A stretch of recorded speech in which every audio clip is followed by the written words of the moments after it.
Hello YouTube chess lovers and my friends, this is Gunjan here and welcome to the second part of Dirty Chess Tricks to Win Fast.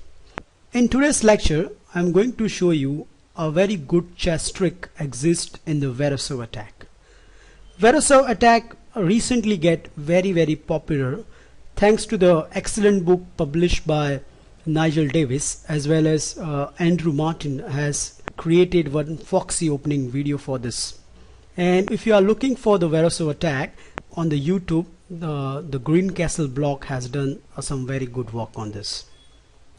Nevertheless, today I'm going to show you one good trick against the Feyre attack. White start with the move d4, and here black respond with the move knight to f6, and here comes the first indication of the Feyre attack. Start with the move knight to c3.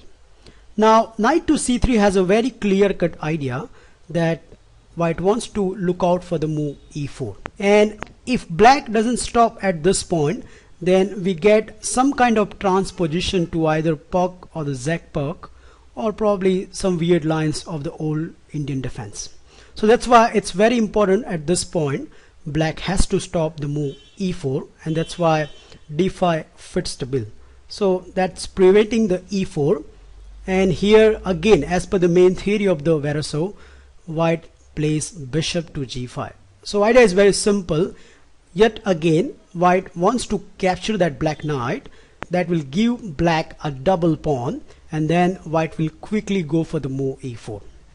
So again, black has to stop this idea, and there are few ways to play this position, but the best move here at this position is knight b to d7, so supporting the knight. And now if white cannot manage to play the e4, then this knight is looking very silly on c3. Whatever the white will do, the whole move order should be geared up to play the move e4. Normally there are two ways white goes for this, and which I have highlighted by the arrows over here. So one way is to play f3, and the second way is to play immediate queen d3 and then look out for the move e4. Now if your opponent plays f3, which you will not often see in your game, then you can do similar, which I have done in this video. But here I'm going to concentrate more on the move queen to d3, and that will be the case 70 to 80% of the time. The simple reason is it vacant the square to king to castle on the queen side, and not only that, it's also supporting the move e4, and it looks very aggressive at the first point, and that's why it's a choice of many players. However, this can be easily diffused by following move order. So first of all, black will play the move h6, attacking the bishop. So if again white will take the knight, then black will gain a bishop pair for nothing. So the very logical reply by the white will be bishop goes to the h4. And now you play a very wonderful move, which is the move c6, and it completely stopped the move e4. And now you may be asking, how? It doesn't look like a move, right? It's just this pawn is just protecting this d5 pawn, and apart from that it doesn't have anything.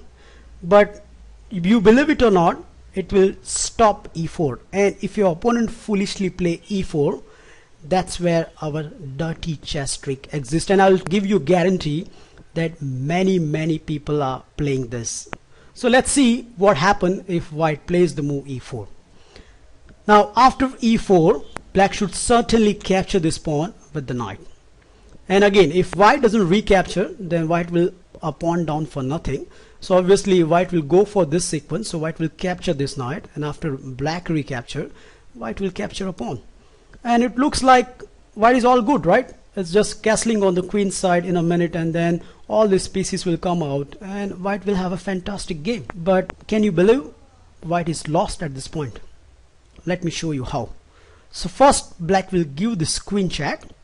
Now whether the king has moved, or the only reply left to block the check, which is c3, which will most of the time will be playing by your opponent, then you play the move g5, attacking the bishop. So bishop has the only square left, which is bishop to g3, and now comes the whole idea, which is you play the move f5, and now you can see not only it's attacking the queen right now, but if the queen moves, which I think your opponent has to, then this pawn will go further and it will trap this bishop. And this is a very wonderful trick exists in the Verso. There are two options for white.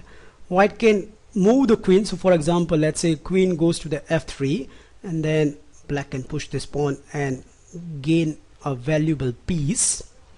And if your opponent is attacking player, he might go for this counter, which is the move b4, counter attacking your queen.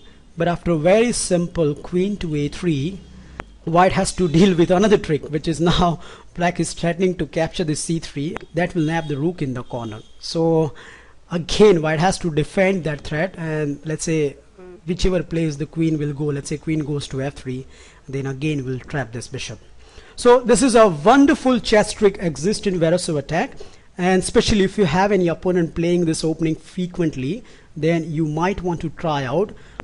Even if let's say your opponent doesn't fall for this chess trick, you will have a nice opening, and that means you will permanently stop white's e4. That means you are coming out from all opening difficulties. So I hope you enjoy this wonderful chess trick. Please feel free to comment on my video, and I will meet you soon. Bye.